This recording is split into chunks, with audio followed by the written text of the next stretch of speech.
అన్ని వార్డులు జరుగుతున్నాయా? జరిగినా సరే మా వాటికి ఏదైనా సరే వెళ్ళినా కానీ లేకపోతే ఎక్కడికి వెళ్ళావు? అక్కడ ఆఫీస్ కాడికి వెళ్తాను. దేనికి వెళ్ళావు? మా మనవరాలకి సీటు తక్కువ మార్కులు వచ్చిందండి, సీట్ కోసం చేయమంటే ఎవరు చేయలేదు. తక్కువ మార్కులు వస్తే కూడా సీట్ వస్తుందా? సీట్ అంటే గురువు పాఠశాల మీలాంటి వాళ్ళు చెప్తే పేదవాళ్ళకి ఏదో చేసేది.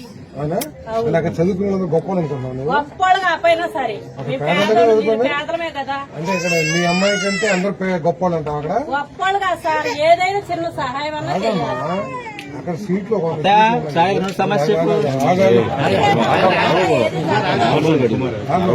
ఏమి చేయరాదు. జగన్ మీరైనా మేము కష్టపడి వచ్చాము కానీ ఇప్పుడు నాయకులు అన్న వాళ్ళు ఏదన్నా మేము బాగా చెప్పుకుంటా వస్తాం, అయినా సరే కొంచెం కూడా రెస్పాన్స్ అవ్వదు.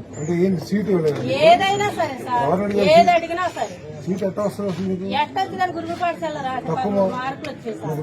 13 మార్కులు సీట్ ఇస్తారా? వచ్చినాయి కానీ ఇచ్చారు. ఫోన్ చేస్తాను. ఫోన్ 13 మార్కులకి సీట్ ఇస్తాను కనుక్కున్నావు. ఫోన్ చేయి. ఏ స్కూల్, ఏ ఊర్లో? అన్నారండి. 13 మార్కులు సీట్ వస్తుంది కనుక్కున్నావు. నేను చెప్తాను. నేనే మాట్లాడేది. నాలాంటి వాళ్ళు ఏంటి? నేను మాట్లాడదా? నీకెవరు మాట్లాడాలా?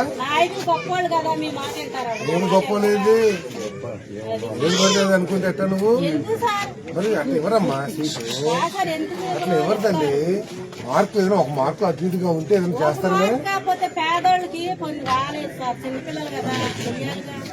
చేయలేము.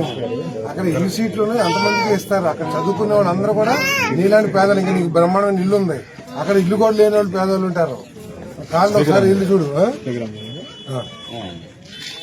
హలో నమస్తే అమ్మా. మా 13 మార్కులు వచ్చినాయి అంట. సీటు ఏమన్నా ఇవ్వగలవా?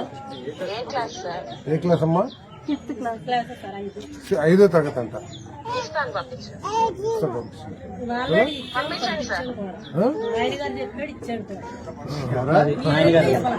ఎవరు చెప్తే ఇవ్వలేదు? ఎవరు చెప్పారు? మీ ఆయన గారా? ఎవరు? నాయన గారా? మన అందరికి ఇచ్చాను కదా సీటు. ఎవరి దగ్గరికి వచ్చావు నువ్వు? ఎవరి దగ్గరికి? మీ ప్రభుత్వం దగ్గరికి నేను 6 రోజులు తిరిగి. ఎవరి దగ్గరికి? ఎవరున్నారు అక్కడ? గణేష్ గారు ఉంటారు. ఉన్నారు, ఆయన కూడా ఉన్నారు. గణేష్ గారు మా బాబాయ్ ఉన్నారు అక్కడ. లెటర్ ఇచ్చాను సార్. లెటర్ ఇచ్చాను సార్. ఇచ్చారు ఇవ్వాల. మీరు లేదు అన్న వరకు నేను అప్పుడు అక్కడికి వెళ్ళామని.